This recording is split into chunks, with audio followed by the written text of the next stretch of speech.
Бу кешенең исеме онытылу мөгаен юкка да түгелдер. Бәлки, кайбер исемләрне тарих төпкелләрендә җыеп онытып җибәрү хәерлерәктер дә. Һәрхәлдә, ничек кенә булса да, бу кешенең исеме Казан урамнарында әле яңгырый. Аның исемен йөрткән бер урам бар.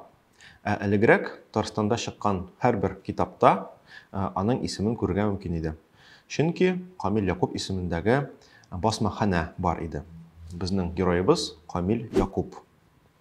Әлеге шәхес революция белән бәйле. Аның гомере кыска, ул үзеннән соң ниндидер бик зур эшләр башкарырга өлгермәгәндер дә, бик зур эз калдырмагандыр да, ләкин революция вакытында ул революция корбаннарының берсе буларак төбәктәге кызыл пантеонга кертелә һәм озак еллар дәвамында аның исеме әле яңгырап тора иде. Хәзер исә Камил Якубны белүчеләр күп түгел, әмма бу исем безгә шушы елларның корбаны буларак һәм шул еллардагы кызыл яшьләрнең берсе буларак бик тә кызыклы була ала. Камил Лотфурахман улы Якупов 1894 елның 21 мартында туган. Аның туган җире хәзерге Самара өлкәсенә карый. Самара өлкәсенең Шымталы районындагы Татар Әбдеки дигән авыл. Бу авыл үзе 18 гасырда нигезләнгән. Инде Камил туган вакытта анда 2 су тегермәне, сабын заводы, почта станциясе, мәчете һәм мәдрәсәсе булган. Кыскасы, ул волость үзәге дәрәҗәсенә үсеп җиткән. Һәм инде шушы Әмән авылның мәдрәсәсендә Камил дә белем ала. Әкренләп инде үсә төшкәннән соң аны әтисе Чистай мәдрәсәсенә җибәрә. Бу елларда Чистайда, андагы Камалия мәдрәсәсендә бик шундый зур кызыклы белем бирү процессы бара. Заманында бу мәдрәсәдә Гаяз Исхакый, Фатих Кәримиев, Фуат Туктаров, Галиәскәр Гафуров чакта кебек кешеләр укып чыга. Ләкин Камил монда озак утырмый. Ул 1909 елда Казанның Мөхәммәдиясенә укырга керә. Менә ул заманда ниндидер исемгә лаек булган яшьләрнең күбесе өчен типик булган биография. Димәк, авылда укымышлы гаиләдә туа, авыл мәдрәсәсендә белем ала, соңрак берәр зур мәдрәсәгә бара. Күпләр менә Мөхәммәдия аша үткәннәр. Һәм инде Мөхәммәдиядә бу елларда бик кызыклы кешеләр укый. Монда шәкертләр әзергә бәзер булып, риза булып кына яшәргә риза түгелләр. Алар дуамал, алар фикерле, аларга күбрәк кирәк, аларга белемне яңа формалар кирәк, алар белемне чынлыкта таләп итүчеләр һәм алар үзгәрешләр таләп итүчеләр. Әлбәттә, бу шәкертләр беренче рус революция елларында үзләрен күрсәтәләр. Аларның активлыклары да укытучыларның менә шушы мәдрәсә җитәкчесе Бородинның шулай үз фикерле булуы да бөтен кешегә билгеле. Үз фикерле һәм белем бирүгә үз карашлары булганга күрә Бороди әле күпмедер вакыт сөргендә дә булачак. Менә бу елларда Камил Якуб шушы мәдрәсәдә белем алган вакытта, бер вакытта бик җанлы, тере кеше буларак та, икенче яктан бик салмак һәм җитди кеше буларак та күрсәтә. Бакый Урманчы Камил Якуб турында булай ди, аның шул яшьлек еллары турында тереклек тәҗрибәсе барлык күренә иде ди. Камилнең өлкән табигатьле булуы бик ачык хәтердә калган. Ягъни ул яшь кеше булса да бик уйланучан һәм менә бер дәрәҗәдә фикер ягыннан башкалардан өлкәнрәк булып торган. Мәдрәсәдә тәмамлап чыкканнан соң инде ул алга таба бәлки укытучылар мәктәбенә кереп, гадәти укытучы карьерасын сөйли алыр иде. Һәм инде Камил бу мәсьәләдә шулай ук үзенең карьерасын кору турында уйлый, әмма әтисе аңа мәдрәсәне ташлап кайда укытучылар мәктәбенә китәргә рөхсәт итми. Урыс телен укыр өчен аерым мәктәпкә күчерергә дә рөхсәт булмый. Шуңа күрә Камил үз мөмкинлекләреннән чыгып, әкренләп рус телен өйрәнә башлый. Моның өчен ул инде шәһәрдә нинди мөмкинлек бар, барысыннан файдалана. Җәй көннәрендә ул авылга кайтмыйча Болгар номерларында официант булып эшли, кичләрен укый, нәрсәдер өйрәнергә тырыша. Ахыр чиктә ул учительская школа имтиханын барыбер тапшыра һәм рус теле укытучысы булып эшләү мөмкинлегенә ия була. Ягъни ул үзлегеннән укып, имтиханны инде экстерн тәртиптә тапшырып чыга. Әйе, ул мәдрәсәне тәмамлап чыга, укытучылар мәктәбендә анда укымаса да аның имтиханын тапшырып дипломын ала. Ләкин менә фаҗига, зур фаҗига, ул укытучы мөгаллим вазифасына керешергә дә өлгерми. 1915 елда 21 яшендә армияга алына. Армияга алына, чөнки бара сугыш. Беренче дөнья сугышы фаҗигале һәм мәгънәсез сугышларның берсе. Бу вакытта Камил Якубны Көнбатыш фронтының 2нче армиясына җибәрәләр. 1915 елның җәендә Россия армиясе чигенүне дәвам итә. Бу гомумән бу елдагы чигенүне атыйлар Великое отступление дип, бөек чигенеш дип. Кыска вакыт эчендә гаскәрләр ярты мең чакрымга чигенә. 5 ай эчендә 1 миллион кеше әсирлеккә эләгә, ярты миллион солдат һәлак була яки хәбәрсез югала. Кыскасы, өметсез, мәгънәсез, фаҗигале сугыш еллары бара. Камил Якуб исә шушы сугыш кырларында күзләрен ача. Ул чынлап та күп уйланучан кеше буларак, сугышның да, илдәге бәхетсезлекнең дә сәбәпләре турында еш уйлана һәм бу елларда фронтта большевиклар инде агитация алып баралар. Ул агитация алып барган пропагандистларның нутыкларын игътибар белән тыңлый һәм ахыр чиктә алар белән бергә барырга карар кыла. Ул хезмәт иткән 2нче армия гомумән иң революцион армияларын берсе дип саналган, чөнки биредә инде менә бу сул партиялар, эсерлар да, большевиклар да аеруча зур шундый уңышка ирешәләр. Аларны тыңлаучылар, аларга ирешүләр күп була. 1917 елның февраль вакыйгаларыннан соң империя гаскәрләрендә үзгәрешләр башлана.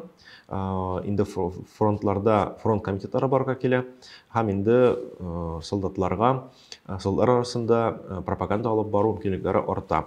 Димәк, Камил исә инде бу очракта, бу урында пропаганданы, агитацияны тыңлаучы гына түгел, үзе дә агитаторга әверелә. Инде аңа 23 яшь, ул партия әгъзасы, ул инде большевик. Әкренләп менә бу империя армиясы кысаларында милли полкларда барлыкка килә. Ильяс Алкин җитәкчелегендә 1917 елның мартында Казанда мөселман хәрби комитеты оеша. Хәтта бу вакытта инде аерым татар хәрби округын оештыру планнары барлыкка килә. Май аенда Мәскәүдә үткән мөселман съездыннан соң бу юнәлештә тагын да эш җанлана төшә. Бөтен Россия мөселман хәрби шурасының нигезе хасил була һәм инде хәттәки безнең Тавыш исемле нәкъ менә хәрби газетада барлыкка килә. 1917 елның июлендә Казанда Бөтен Россия мөселман хәрби съезды үтә. Аның инде лидеры әлеге дә баягы Ильяс Алкин. Һәм менә шушы мөселман хәрби съездында Камил 2нче армиядәге татар солдатларының вәкиле буларак катнаша. Ул чыгышлар да ясый.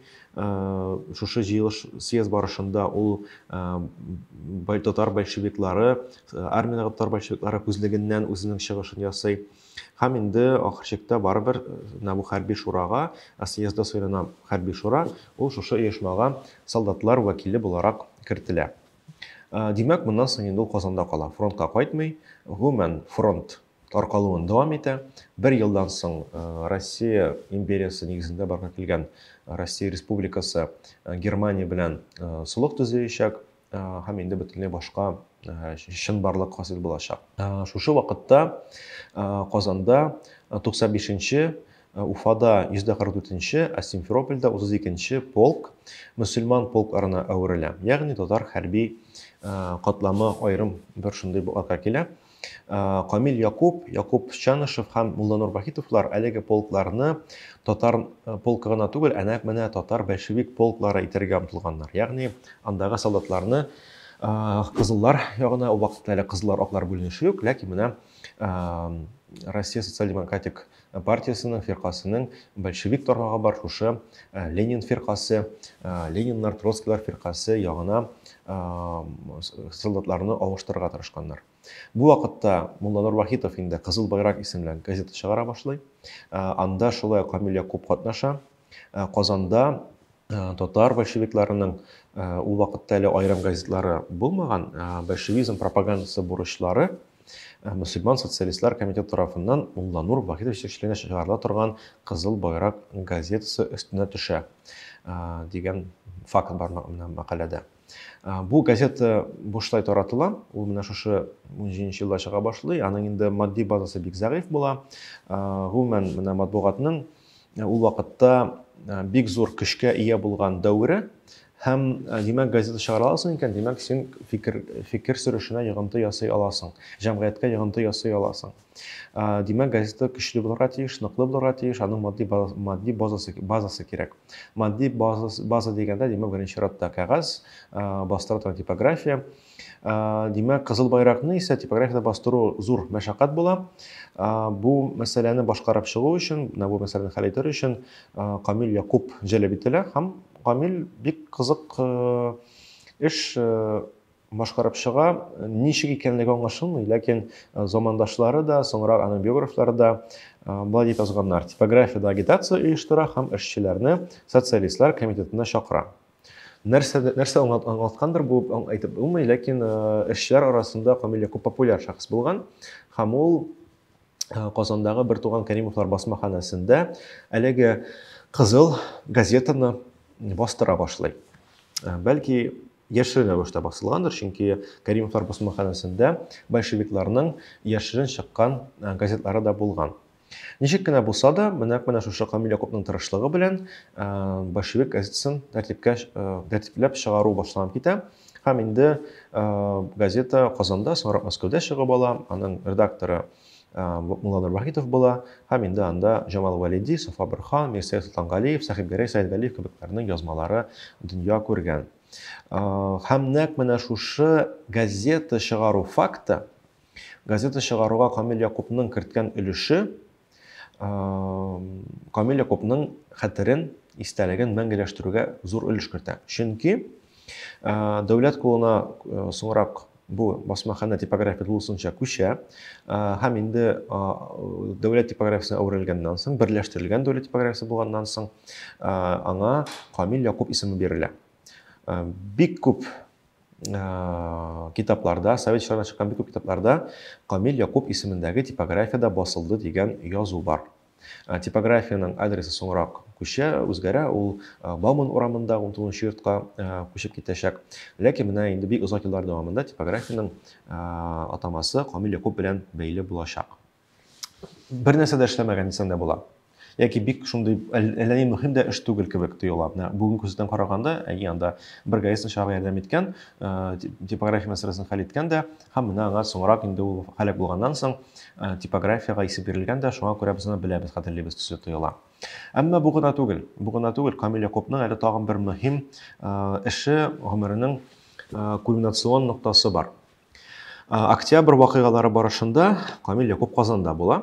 Ул инде революцияны Казанда каршылый һәм Казанда кызылларның, большевикларның җиңүенә үзенең өлешен кертә. Большевиклар ягында ул бәрелешләрдә катнаша. 25 октябрь кичендә Казанда хакимият революцион хәрби комитет кулына күчә.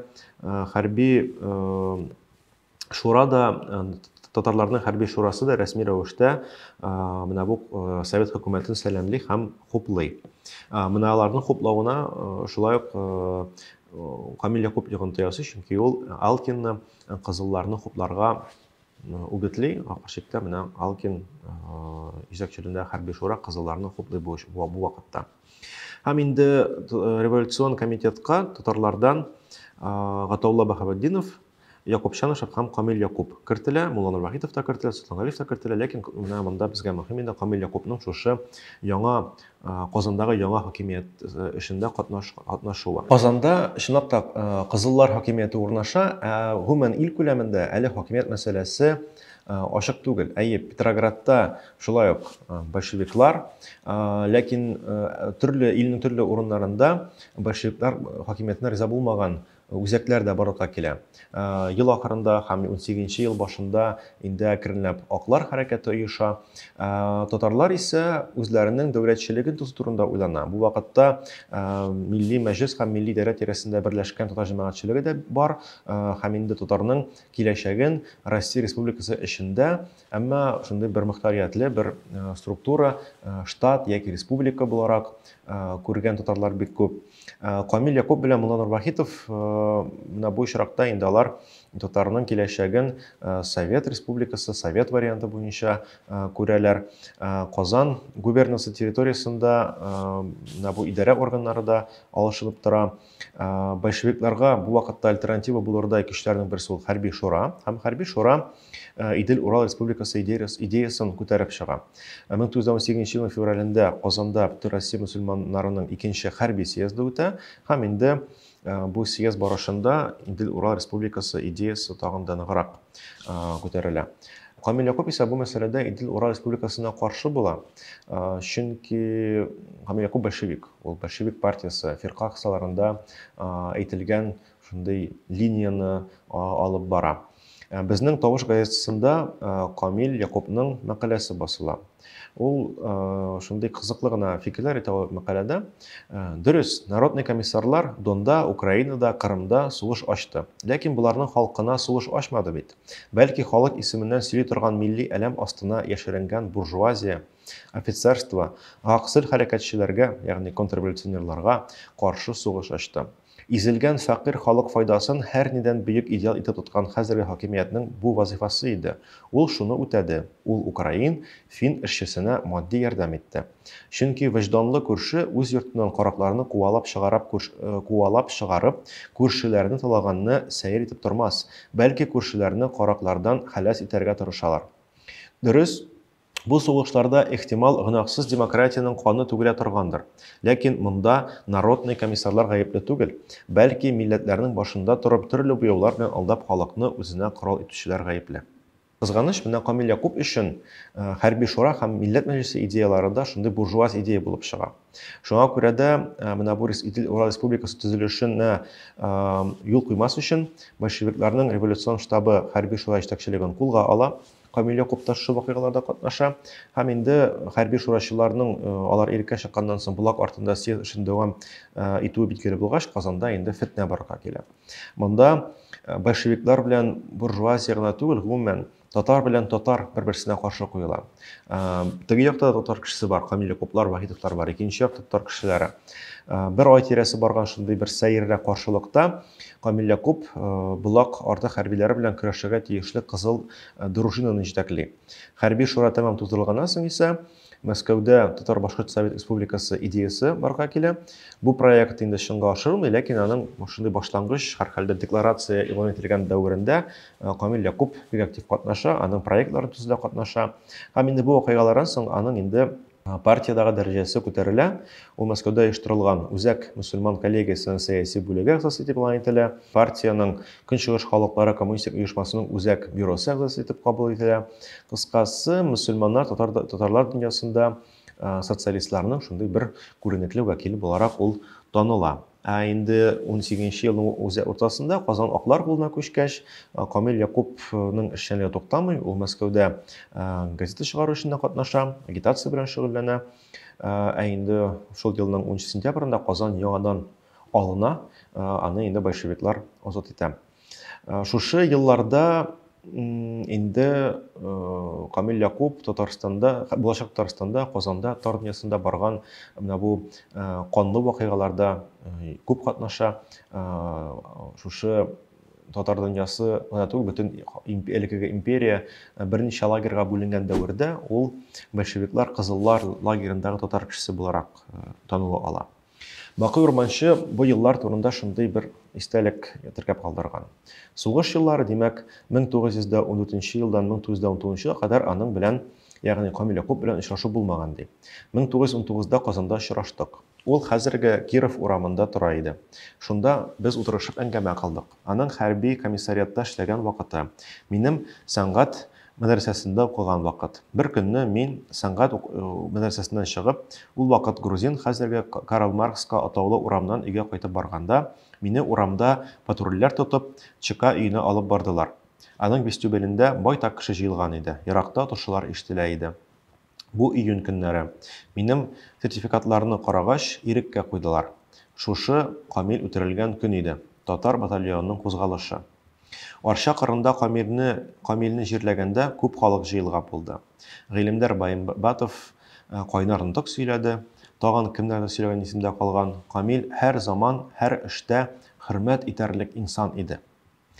Менә бу канлы вакыйгалар 1919 елда дәвам итә. Ел башында инде Казанда монда инде кызыллар идарә итә. Губернатор тормышы әкренләп рәткә салына башлый, ләкин Колчак аскәрләре якынайгач, яңадан хәрби халәт элан ителә. Һәм инде Казанда урнашкан татар запас батальоны җәй көне Колчакка каршы көрәшер өчен фронтка җибәрелергә тиеш булган. Әмма батальон солдатларының җитәкчелеккә үз таләпләре була. Эш шунда ки, бу солдатларның матди хәле бик авыр булган. Кием җитми, ашату юк. Егетләр менә монда айлар буе салкын идәндә йоклый. Шунлап та гарнизон җитәкчелеге бу батальонны шактый авыр хәлдә калдыра. Аларның сугышуга түгел, гомумән яшәргә дә хәлләре бик авыр булган. Шушы бик авыр хәлдәге батальон 19 елның 25 июнендә Казанда чуалыш башлый. Аларның бераз гына шундый мятеж башланып китә. Арча кырындагы казармалар буенда аларның зур митинглары күтәрелә.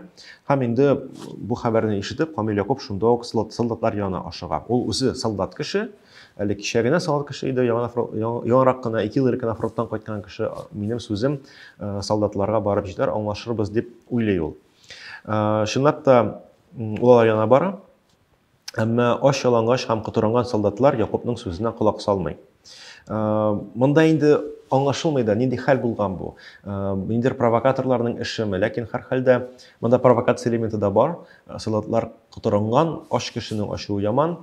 Солдатлар котырынган, солдатларга бәлки дөрес ниндидер бер юнәлештә бирелгәндер, менә шушы кеше душман дип әйтелгәндер. Әмма шушы митинг барышында Камил Якуб солдатлар янына килгәннән соң, Камил Якуб һәм аның белән бергә килгән бер кызыл армеец, аларны солдатлар үтерәләр. Бу фетнә бик тиз бастырыла. Гаепле дип табылган провокаторларны да тиз тотып алалар.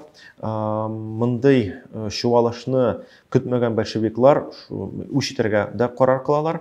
Һәм инде менә берничә кешене гаепле дип табып атып үтерәләр. Шулар арасында Казанның мөхтәсибе Габдулла Апанаев та бар. Аны да шушы вакыйга бәйле рәвештә инде гаепле кешеләрне берсе дип җәзалап үтерәләр. Димәк, җир йөзендә Камил Якуб барысы 25 ел яшәргә өлгерә. Менә 1919 ел 25 июнендә һәлак була. Һәм гасырның ширеге генә аның тормышы белән бәйле. Ширек гасыр яшәгән кеше дөньяда. Ләкин Татарстан тарихын аңлар өчен аның да биографиясын белергә һәм күз алдына китерергә кирәк. 1924 елда Казанның бер урамына аның исеме бирелә. Бу урам һаман да бар, Камил Якуб урамы. Әйткәнемчә, озак еллар буена дәүләт типографиясы аның исемен йөртә иде. Шунысы да мөһим, аның җәсәде хәзерге Горький паркындагы мемориал зиратта җирләнгән. Ягъни ул вакытта оеша башлаган шундый пантеонның мөһим бер вәкиле буларак ул Казанның шундый бер үзәгендә, соңрак Горький паркы буларак барга килгән паркта җирләнгән. Һәм анда инде революция корбаннары күп, шулар арасында Камил Якуб та бар.